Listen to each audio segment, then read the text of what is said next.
Very sad, very ironic. Award-winning former wine director of 2 Michelin star Manhattan's restaurant. Sommelier Aaron Von Rock has faced serious charges for allegedly stabbing his black wife. However, after the criminal indictment, the report comes out on August 7th that he will not face the criminal charges once assumed.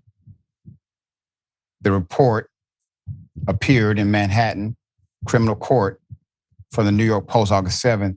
He exited with this smug look. Von Rock is represented by criminal defense attorney Bruce Yerman, who declined to comment to the press. Von Rock is due back in court on September 30th. But he faces serious charges for allegedly stabbing his wife several times. With millions watching and many people benefiting from this program called Indisputable, we just need 1% of the viewers to become a paid member so we can continue to bring this content to you. Now back to the show. According to a criminal complaint, his frightened wife told the police, quote, "My husband just tried to kill me." She suffered multiple injuries, including a gash on her hand and wounds to her leg and foot. Police say despite his wife's recollection of the entire incident and all of those extremely severe wounds, Von Rock managed to avoid any charge of attempted murder, which would have been naturally the first charge that would come to mind. He was instead hit with assault with intent to cause injury with a weapon, which just seemingly does not apply here. Prosecutors at the hearing requested the accused 55-year-old to be held on bail, but after pleading not guilty, Von Rock was released on his own recognizance, which means on the signature bond, and is essentially a free man pending trial. The judge, however, kept in place a temporary order of protection from his wife. The New York Post reported that Von Rock kept silent throughout the arraignment and smirked as he left the courtroom. Von Rock sits at the helm of his own wine consulting company with many high-end clients to his roster. He was born in Maryland and described how he stumped Concord grapes with his siblings as a child for the family's homemade wine, according to an interview with the Wine Spectator. After graduating from Boston University, he worked his way through the ranks of the New York restaurant world, eventually landing prestigious wine director positions at Michelin-starred restaurants, Benno and Telbin.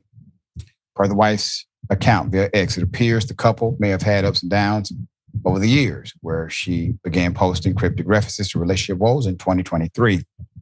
In one post, this was January 2023, she shared a sarcastic life tip, quote, "If you're going to cheat on your partner, do not start fights, arguments with them for no reason. Just looks bad for you in the end. Be old school and give your partner money," end quote. Per her Facebook account, she studied at Cornell University and Georgia Core University in New Jersey. The couple became engaged in 2016. Von Rock is much less active on social media. However, his Instagram remains online with a total of 4 photos from at least 88 weeks ago, to include both him and Jasmine. At the time, friends called it the most adorable couple ever. So obviously the fix is in.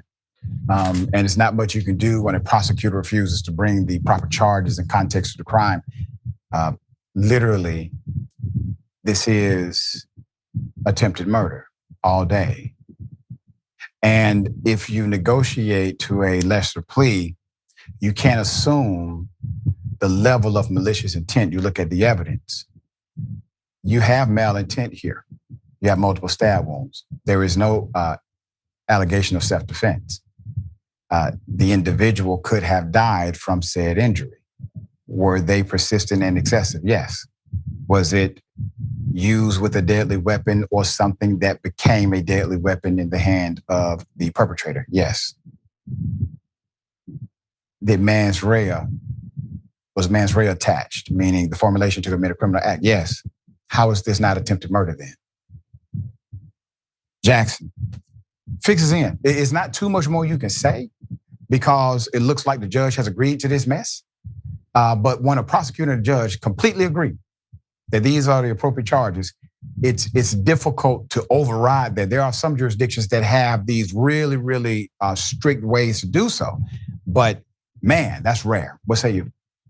Yeah, I mean, this is pretty surprising because it's so egregious. I mean, like, well, if you're coming after someone with a knife, then you're probably trying to do more to them than just hurt them or assault them. You can do that with your hands, especially a man on a woman. You don't need a knife or a blunt object to hurt a woman. Usually, men are stronger than women. So, all of that said, just in terms of a case, I'm no lawyer, I'm no attorney, but all of that kind of would seem to, lead to the direction of he was trying to take her life, at least in the moment. So, and also the fact that he smirked at the end, kind of like, oh, I got away with it. Like, Yep. he thinks he's special. But this is incredibly unfortunate. And I hope that she has some type of protections or some way to get away from him because I think this is probably going to beef his head up a bit more and feel like he can get away with stuff. What's the dude's name?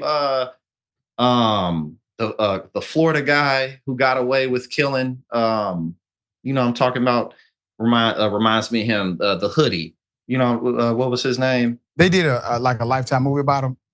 Yeah. In Florida, with the Stand Your Ground, he shot him, and now he's like trying to be all. Oh, in you the talking media. about no, that's the Trayvon, the guy talking about the guy who killed Trayvon Martin, Trayvon Martin. the guy who, and then Yeah. after that, he kind of was like really feeling himself. Now, this guy may not take it to that. Yeah, degree. well, I hope not. My Yeah. goodness. And I'm just thinking about the description of her injuries. The big gash in her hand is likely from her protecting herself from being killed. Mhm. Because I doubt she just grabs a blade. All right, we'll bring updates as they come.